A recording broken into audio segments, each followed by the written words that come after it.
should arrive 15 minutes prior to the beginning of the service so that you have time to put on your alb and your cincture and your necklace. There are 3 places on the alb, which is your robe, that Velcro it together. One is on the inside shoulder under the fabric. The second is on the opposite shoulder on the outside of the fabric. And a third is about halfway down the waist. Once you've done that, you'll add a necklace. You'll be sure to put the necklace on the outside of the fabric around your neck, not directly on your skin. So you move it to where it's only on the fabric. Then you'll grab a cincture, which is your belt. We'll show you how to do this close up in a moment.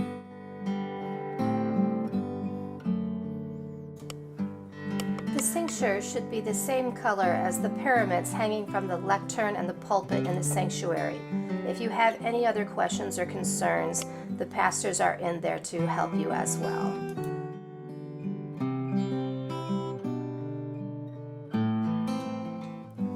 Fold the cincture in half and wrap it around your waist.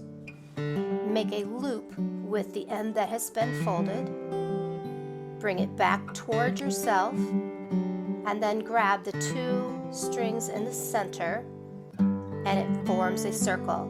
Then you drop the loose ends through the circle and tighten it around your waist.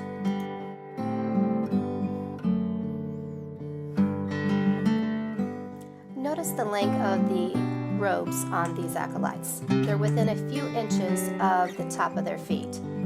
As you grow, you'll want to get bigger albs. When you're finished and ready, you just sit down on the bench and wait for the pastors.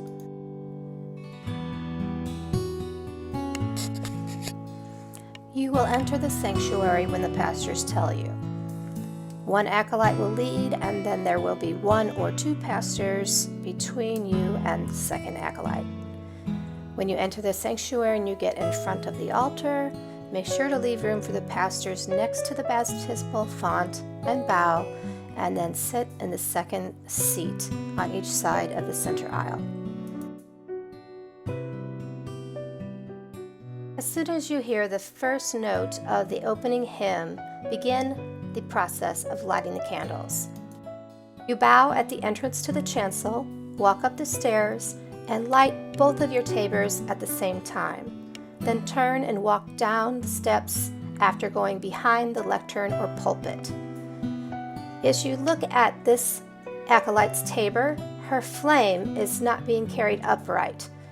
See how she flips it over? That is the correct carrying position, and you always want to keep your tabor between you and the wall.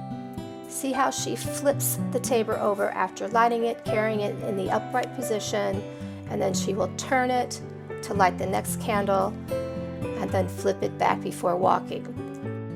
After lighting all 3 candles, you will blow the flame out before walking across the back of the sanctuary.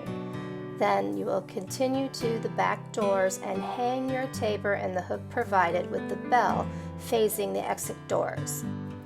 Then walk up the secondary aisle and find your original seat. The acolytes should be working as a team, mirroring each other's actions, doing everything at the same time. I also want to remind you that proper dress is basically no blue jeans or tennis shoes, and boys should be wearing pants, not shorts. During the children's message, the acolytes will also enter the chancel area after bowing and sit on the highest step.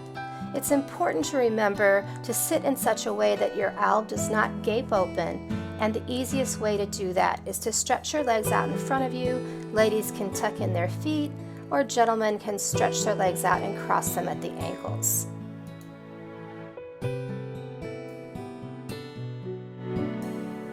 As soon as you hear the first note of the closing hymn, acolytes should get up and walk down the secondary aisle to where they hung their tabors earlier in the service.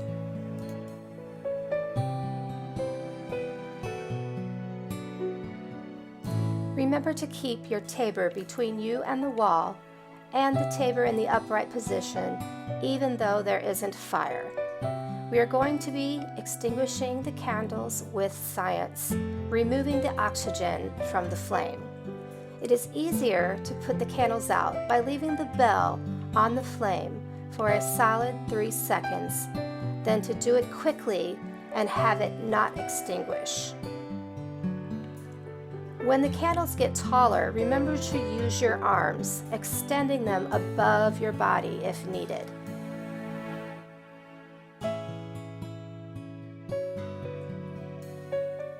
Once all 3 candles are extinguished, both acolytes will walk toward the center and bow at the chancel opening near the baptismal font, and then exit the sanctuary by going back into the sacristy and hanging up the tabors in the closet.